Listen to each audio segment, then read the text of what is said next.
as the Protected Areas Committee Chair, but as I said earlier, she's the Conservator of Forests.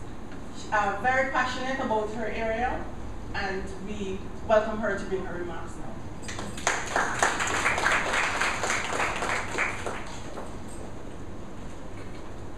Thank you very much, Chair. Good morning. Distinguished members of the head table, all my colleagues, friends, partners, in particular those who I haven't seen for a long time and those traveling from far ends to get here to meet with us. Good morning. Hope we have a wonderful day. I know we're going to be working very hard. The project that we're about to implement, our Inception workshop here, has been, as Leonie mentioned, been in the pipeline for a while. And you know, that is one of those tunnels that we're beginning to see some light. So as Chair of the Protected Areas Committee, we do welcome this project and hope that we will all be working very closely together with it for the next 6 years. Some of us might be handing over to some others then, but we know it will still be going on. The Protected Areas Committee, as was mentioned before, comprises heads and or representatives of the agencies, the government agencies, which manage all types of protected areas. We also have the representative from the Environmental Management Division, Ms. Barnaby. We have representative from the Scientific Authority, plus TNC, which offered funding and has offered secretarial services over the time.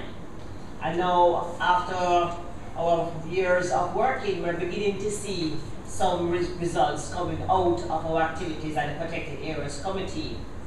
The Protected Areas Committee, as it is now, is actually an interim body which was set up to prepare or to oversee the preparation of the Protected Areas Systems Master Plan, which we now have a draft and are reviewing.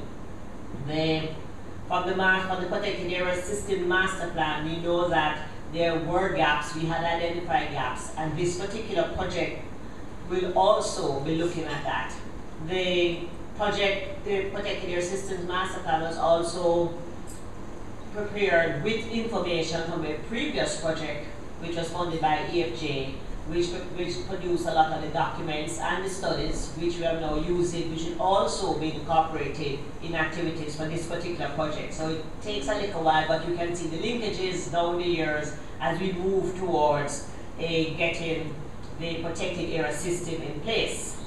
I know even though we've been here a little while, a little longer than we expected as the PSC, and definitely the chair has been here a little longer than the chair expected, but we can see that the aim of the Protected Area Systems Committee, the Protected Areas Committee, is really to bring all protected areas management together.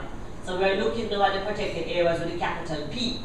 So you have forest reserves and forest department, fish sanctuaries, protected areas from NRCA and other areas, plus the natural and our cultural protected areas. So the members will come together so you have a cohesive collection of ideas and activities, so we're not jumping from place to place and have a lot of overlapping. So that is one of our main aims. And the development of the project is really one of those goals that you're aiming at.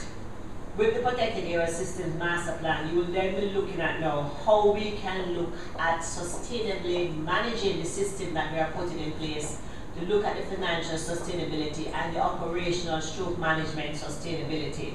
So with the project there, and as Ms. Fuji mentioned, the UN also declared 2011 as International Year of the Forest, and part of the 4 global objectives, one of the 4 global objectives of the UN is that we should be looking at our protected areas. So we should be increasing our protected areas. So with this project in mind for the next 6 years, we're beginning to look at that. We will then be recognizing that the 3rd objective out of that, Jamaica will be addressing. And as we move along, the Protected Area System Committee will be working very closely with the project and the implementing agency. And like everybody else, we know that as we collectively continue to manage, protect, and conserve Jamaica's natural resources, it will all be the better for us and for those in the future. So thank you for coming, and let us hope that we have a productive day today.